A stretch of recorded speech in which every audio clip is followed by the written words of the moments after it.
A yau Litinin ne ake sa ran za a zauna tsakanin ƙasar Amurka da ƙasar Iran a ci gaba da batun tattaunawa daga inda aka tsaya, bayan tashin-tashina ɗauki ba daɗi da kai ruwa rana da neman hanyar nasara ta gagari ƙasar Amurka.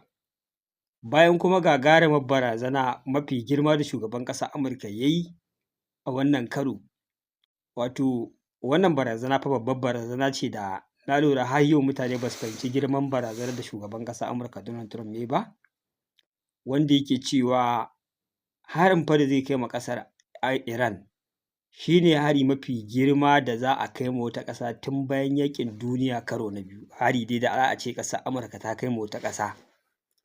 Ba a ƙara samun irin wannan gagarumin harin da ya shirya ba tun bayan yaƙin duniya karo na biyu, shi ne harin da za a kai ma ƙasar Iran. Ma'ana duk abin da kuka ga ƙasar Amurka ta yi a irin su Afghanistan, irin su Iraqi da dai duk wasu ƙasashe da suka je suka yi military operation suka kai gagarumin farmaki, to duk wannan farmakin wasan yara ne a kan irin harin da suka shirya za su kai wa ƙasar Iran, wanda mutane suka tattara hankalinsu ilahirin lissafi ya koma kan ƙasar Iran, ana jira a ga me zai faru. Embassy aka kukkulle su, wasu ma suka samu suka gudu daga cikin ƙasashen da suke tunanin wannan yaƙi zai ritsa da su, ana jira a ga mene ne zai faru. Kwatsam sai ga abu dai bai tabbata ba. Mene ne dalili?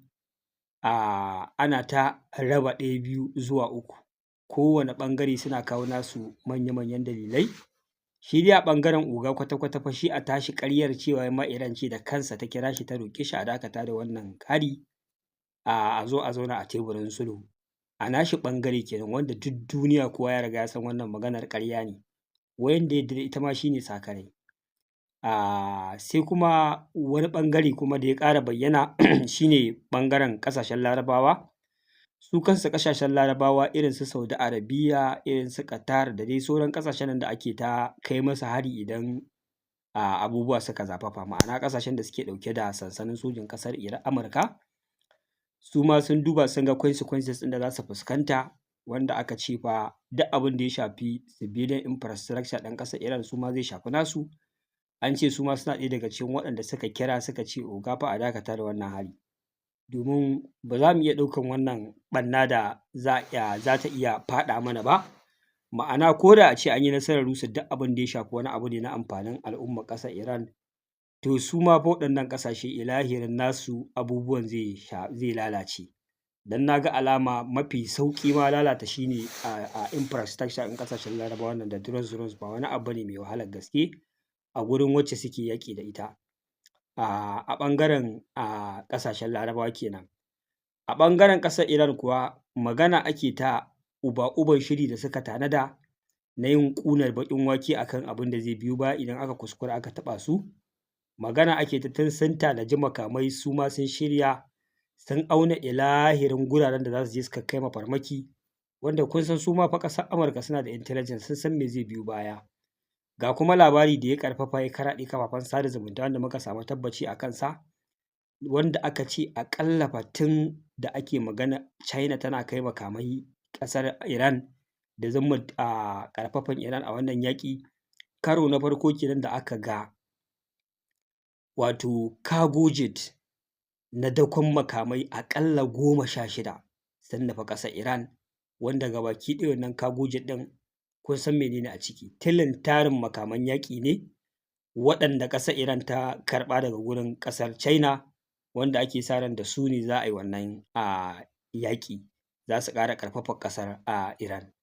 Wato wannan labari shi kanshi bai yi ma ƙasar Amurka daɗi ba, labari ne da ya matuƙar girgiza ta kuma ya tabbata gaskiya ne. Jirage cargo jet 16 shaƙare da makamai nau'i daban-daban waɗanda za a yi amfani da su gurin yi ma ƙasar Amurka mummunar illa. Ga kuma labari da na kawo muku na batun ƙasar Rasha, ita kuma za ta ƙara ƙarfafar ƙasar Iran da dai abin da ta saba na haska ma Iran dukkan motsin sojin ƙasar Amurka a sansanoninta da take gabas tsakiya, da kuma taimakawa gurin kai hare-hare accurate waɗanda ba za a rinƙa missing ɗin target ba. Kun riga dai kun san duka abubuwan da suka biyo baya. Mutanen suna da dabaru da hikinkimu waɗanda idan wani gagarumin abu ya faru da su, ana cikin tattauna shi da yi ma duniya bayani irin rashin nasarar da suka yi, sai su ɓullo da wani tashin hankalin da zai ma manta da duka labarin. Ina ce a cikin wannan makon ana ta tattauna irin munanan asarar da aka yi ma ƙasar Iran ne, Amurka ne, ga shi nan ana faɗin adadin sojoji, adadin kayayyakin yaƙi, adadin kaza, adadin kaza, daga baki ɗaya aka rugurguza ma ƙasar Amurka fa a cikin kwana 13 da ta kai tana kai farmaki. Maimakon da yaƙin ya dakata, a cikin kwanaki 13 nan a zo muku da sahihan labarai na irin ɓarnar da ƙasar Amurka ta yi a Iran a harin da ta kai na kwana 13 ba ƙaƙƙautawa. Sai aka ɗige da samo gaskiyar lamari na irin muguwar ɓarnar da aka yi ma ƙasar Amurka na martanin da aka maida mata a kwanaki 13 nan. Amma jama'a ba a kai ga conclusion ɗin yin cikakkun bayani game da abubuwan da suke faruwa ba, kwatsam kawai sai gashi sun fara labarin za mu kai wani hari gagarumi wanda tun yaƙin duniya na biyu ba a ƙara kai hari mai girmansa ba. Sai wannan labari ya kore duk asara da ɓarna da kunyatar da ƙasar Amurka ta yi, kawai yanzu aka koma ana kuma bambami da tashin hankali da jin tsoron me zai biyo baya. Jama'a ku ji hikima irin ta mutanen nan. Kai wato mutanen nan suna da dabarbaru da 'yan hikinkimu da suke amfani da su a harkar yau da gobe da yadda suke control ɗin bakuna da kafafen sada zumunta ta ɓoye kunyatarsu. Kun ga fa kwana 13 suka yi ba sa hutawa, kullum daren duniya sai sun ce sun kai ƙazamin hari. Ni na ɗauka a cikin ƙazamin harin nan idan aka zo ana duba menene da menene suka lalata za a ga dameji da yawa, to amma sai gashi an ɓige da nuna nasu damejin wanda ba a kai ga conclusion ba da ƙara fallasa ma duniya irin kunyatar da suka ji, suka kawo wannan labarin suka yi covering of abubuwa da dama da suka ɓoye kada ba sa so abubuwan nan su tabbata. Da dai ku duba abubuwan da suka faru na shigo da Ukraine da abubuwa duka wannan yanzu kwata-kwata ba labarinsa ake ba, an dawo labarin ƙasar Amurka za ta kai hari mafi girma a tarihi tun bayan yaƙin duniya karo na biyu. Da Allah ku duba wata hikima. Yanzu bayan an tada hankalin ƙasashen Larabawa an ba su tsoro, an sa shi cikin tashin hankali da firgici, sun ruɗe suna tunanin irin ƙona ƙasarsa da za a yi da refineries ɗinsu da wutar lantarkinsu da duk abubuwan da suke taƙama da shi kamar yadda aka ce za a ƙona na ƙasar Iran. Yanzu kuma an dawo an ce kuma yau gashi nan yau ɗin nan ne da ranar tsaka yau Litinin za a zauna a kan teburin sulhu. Yanzu wannan labarin ya yi covering of duk ɓarnar da aka ma ƙasar Amurka a baya da duk abubuwan da suke faruwa. Yanzu abin da yake faruwa shine magana ake ana nan yau Litinin za a zauna da rana a fara tattaunawa a kan dai yarjejeniyoyin da aka fara ƙullawa a baya a dawo da su, a duba a ga menene yiwuwar dakatar da yaƙi ne zai ƙare ko ko me zai faru. Mutanen suna da ruwa 2 ko 3 za a ce ma ga su nan dai fuskokinsu babu ƙwaya ɗaya ƙwaƙƙwara. Yanzu dai kai a duniyar nan babu wani abu da za a zo a ce maka Amurka shi ne gaskiyar abin da ta sa a gabanta a kai. Ko da a ce ta dawo kan teburin sulhu ana tunanin sulhu zai yiwu, idan fa aka ƙara ba ta wata shawara ko ta wata ƙofa da za ta iya buɗe mata hanyar nasara za ta tsallake daga wannan teburin sulhun ta koma ta gwada wannan ƙofar ko za a samu nasara. Saboda haka wannan batun sulhun har yanzu dai hankalin duniya bai kwanta da shi ba, saboda an yi irinsa an ƙara yi, an yi irinsa an ƙara yi, ba mu san sau nawa muka zo muka ba ku labari an yi yarjejeniyar nan an sa ma hannu ba ta lalace. Saboda haka yanzu a yau ma idan an ƙulla yarjejeniyar nan za ta yiwu ba za ta yiwu ba, wannan kuma wani abu ne wanda ni da ku gabaki ɗaya mun san bai da garanti bai da tabbas.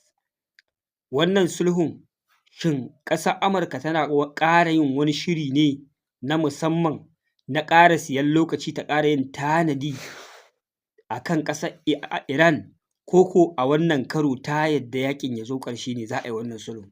Ita ce ayar tambayar. Dalili kuwa shi ne a shawarwari guda 2 aka ba wa shugaban ƙasar Amurka Donald Trump a yanzu haka. Su ne final shawarwari, su ne final solution. Abubuwa guda 2 ne za su iya yiwuwa a wannan yaƙi. Idan ba cikin biyun nan ba, babu wata nasara a cikin wani abu da za a ƙara na uku. Shawara ta farko da aka ba wa shugaban ƙasar Amurka Donald Trump shi ne kawai ya yi sulhu da ƙasar Amurka da ƙasar Iran, a bar wannan yaƙi kawai duniya ta zauna lafiya. Ƙasar Amurka salin alin ta tsallake ta je ta ci gaba da harkokin siyasar cikin gida da tunkarar ƙalubalen ƙasar China da kuma ƙasar Rasha. Yaƙi ya ƙare completely. Wannan ita ce shawara ta farko wacce duk wani mai hankali da sanin ya kamata da zai ba wa ƙasar Amurka shawara, ita wannan shawara ita aka ba wa ƙasar Amurka. Shawara ta biyu shi ne ya fito ya yi all out war da ƙasar Iran. kawai a yi ta ƙare, ya fito ya kai hari mafi girman da ya ce zai kai ma ƙasar Iran, duk wani capability nata da yake tunanin zai iya lalatawa, zai iya rusawa, zai iya cin galaba ta kai farmaki, ya zo ya kai shi, kawai yaƙi ya ƙare gabaki ɗaya. Ma'ana ya rusa Iran kawai to the extent ta yadda babu wata gaɓa ko dama da za su iya samu ta ci gaba da yaƙar ƙasar Amurka. Ma'ana kamar yadda yake maganar zai kai harin da za su yi total surrender, to ya fa kai wannan hari. Shi ne shawarar da aka ba wa ƙasar Amurka. Amma dai wannan shawarar ta biyu ba mai ɓullewa ba ce, wacce su kansu da sun san hakan zai yiwu, kar ku ɗauka za su tausaya ma al'ummar wannan ƙasa, babu wannan maganar. Wallahi tallahi ba za su ji tausayinsu ba. Ina tabbatar muku da idan da a ce ƙasar Amurka tana da wata hikima ko dabara ta rusa dukkan wani abu da ya shafi ƙarfin sojan ƙasar Iran, ta kai ta ƙasa, wallahi ba za su yi shawara da kowa ba sai sun aikata wannan abu. Amma me yake faruwa? Consequences da zai biyo baya shi ne mafi girma, shi ne abin tsoron da suka fi komai jin tsoro. Saboda tunda suka gano cewa fa akwai dubun dubatar makamai masu linzami, akwai dubun dubatar drones da za su iya haukata duniya, su haukata Gabas ta Tsakiya, a yi dameji, a mutu, ƙasashe su ƙone. Wannan lissafin suka yi, suka gane cewa wannan abu ba hanya ba ce mai ɓullewa, ba za ta kai ga nasara ba. Kenan dai hallau ƙasar Amurka ba ta da ƙwaƙƙwaran mafita a cikin wannan yaƙi. Na farko dai kun san ba za ta tafi salon alin ta bar ƙasar Iran ba, babu nasara, ta kunyata. Na biyu kuma ba za ta iya yaƙar ƙasar Iran ta yi mata irin wannan hukunci ta kai ga nasara ba, to the ground a kai ƙarshen wannan yaƙi, babu. Kenan dai kamar yadda aka yi hasashe ta shiga yaƙi ba ta da total lissafi na ya yaƙin zai ƙare a ƙarshe, wannan dai abu kullum ƙara tabbata yake, wanda shi ne har yau ya kasa haifar da ɗa mai ido. Iran ba ta tsallake yaƙi ba, Amurka ba ta tsallake yaƙi ba. Aka maƙale a tsakiya har yau ba a samu masu hikimar da suka ba da mafita ƙwaya ɗaya ba. Domin mafitar dai ita ce kunyata. Babu wata mafita ƙwaya ɗaya mai sauƙin sauƙi, ita ce kunyata. Ita kuma Amerika tsabar girman kai da jin tsoron irin abin da zai biyo baya na tarihi. A ce sun zo sun fafata yaƙi da ƙasar Iran, wannan yaƙin dai da aka masa asarar jirage, aka masa asarar kayan yaƙi, aka masa asarar dukiya da komai da komai, ba nasara. To su fa tarihin nan ne ba sa so su kafa. Kuma a ƙarshe dai tarihin nan wallahi tallahi ko kuna so ko ba kwa so fa sai an kafa muku shi. Sai fa kun ji kunyan nan, sai fa kun tafi ba nasarar nan. Wannan abu bai ma ƙasar Amurka daɗi, saboda irin wannan abun ana nan ana mata gori. Ta je Iraki, ta je Afghanistan, ta yi shekara 20 ba nasara. Kai duk inda ta je mafi akasari guduwa take ta bar kayan yaƙinta. Saboda haka wannan shi ne kuma karo na ƙarshe da ake tunanin ƙasar Amurka za ta zo Gabas ta Tsakiya ta ci banza, ga shi nan banza ba ta samu ba. Tana nema ta tafi da abin kunya. Wannan shi ne. Jama'a kun ji halin da ake ciki. A yanzu dai maganar da nake muku a daidai wannan gaɓa shi ne yau da rana ana nan za a zauna tsakanin ƙasar Amurka da ƙasar Iran a ci gaba da tattaunawa a kan batun yin sulhu game da wannan yaƙi, maimakon ci gaba da fafata gumurzu. Amma ni da ku mun sani wannan yaƙi yadda kuka san yaƙin aljanu haka yake. Yanzu nan da 'yan awanni za ku iya jin komai ya canza, kuma labarin da kuka ga kuke tafiya a kai an sauya shi, an samu wani ɓarkewar tashin-tashina ko kuma wani abu ya ƙara shigowa tsakiya. To mu dai ci gaba da bibiya sai mun ga abin da ya ture wa buzu naɗi. Wannan shi abin da ya ture wa buzu naɗin nan ko shi ne wahala. Yau sai mun ga faɗuwar ƙasar Amurka ido da ido, da ni da ku da masu bibiyan mu a wannan kafa. Allah ya taimake mu gabaki ɗaya. A nan zan dakata. Wassalamu alaikum warahmatullahi.